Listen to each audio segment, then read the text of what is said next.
बच्चों, हमने पिछले वीडियो में वात्सल्य भाव के अंतर्गत कवितावली के पद्यांशों के अर्थ समझे थे और अब इसके अंतर्गत एक और पाठ है जिसका नाम है सोए हुए बच्चे से, जिसके कवि हैं श्री हरि नारायण व्यास।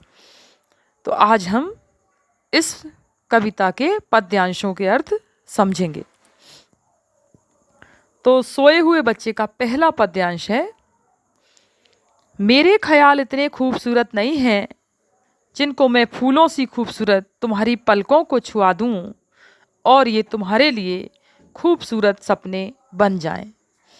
सबसे पहले जैसा कि हम जानते हैं कि सबसे पहले संदर्भ लिखा जाता है, तो हम इसके संदर्भ में लिखेंगे कि प्रस्तुत पद्यांश वात्सल्य भाव के अंतर्गत सोए हुए बच्चे पाठ से लिया गया है।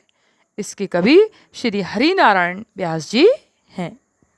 इसके बाद प्रसंग की बारी आती है।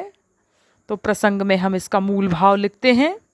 उसमें हम लिखेंगे, प्रसंग में हम लिखेंगे, प्रस्तुत कविता में कवि ने आज के संघर्षरत व्यक्ति के वात्सल्य भाव को प्रकट किया है।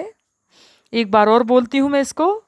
प्रस्तुत कविता में कवि ने आज के संघर्षरत व्यक्ति के वात्सल्य भाव को प्रकट किया है। अब हम इसकी व्याख्या पर आते हैं। व्याख्या कैसे होगी? हम लिखेंगे, कवि कहते हैं कि मेरे बच्चे, जो कि सो रहा है उसको संबोधित करते हुए कहते हैं कि मेरे बच्चे, मेरे विचार इतने सुंदर नहीं हैं कि मैं तुम्हारी फूलों के समान खूबसूरत पलकों को छू दूं और तुम्हें जगा दूं। मेरे विचार इतने सुंदर नहीं हैं कि मैं तुम्हारी फूलों के समान खूबसूरत पलकों को छू दूं और तुम्हें जगा दूं, तो वे तुम्हारे खूबसूरत सपने बन जाएं। अर्थात मेरा जीवन अत्यंत संघर्षरत है और मैं नहीं चाहता हूं कि मैं अपने हाथों से तुम्हारी नींद खराब करूं। इसी के आगे हम चलते हैं।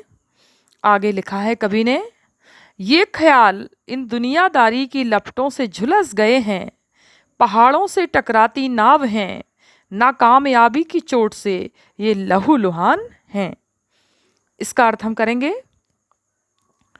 कवि आगे कहते हैं कि मेरे विचार संसार के संघर्ष की लपटों से झुलस गए हैं।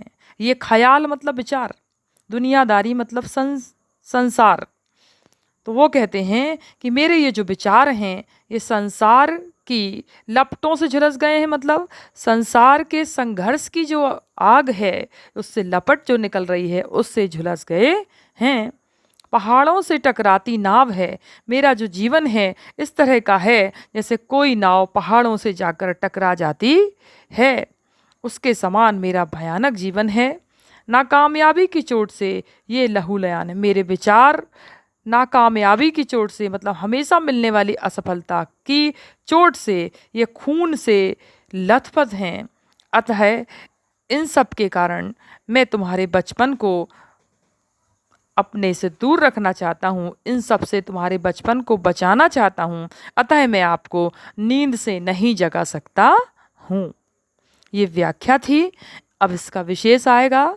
तो विशेष में हम लिखेंगे, पहला 1 नंबर डालेंगे, उसमें लिखेंगे कि कवि ने यथार्थवादी दृष्टिकोण का इसमें वर्णन किया है। दूसरे नंबर पर लिखेंगे नवीन प्रतीक योजना है और तीसरे नंबर पर लिखेंगे वात्सल्य रस का प्रयोग है।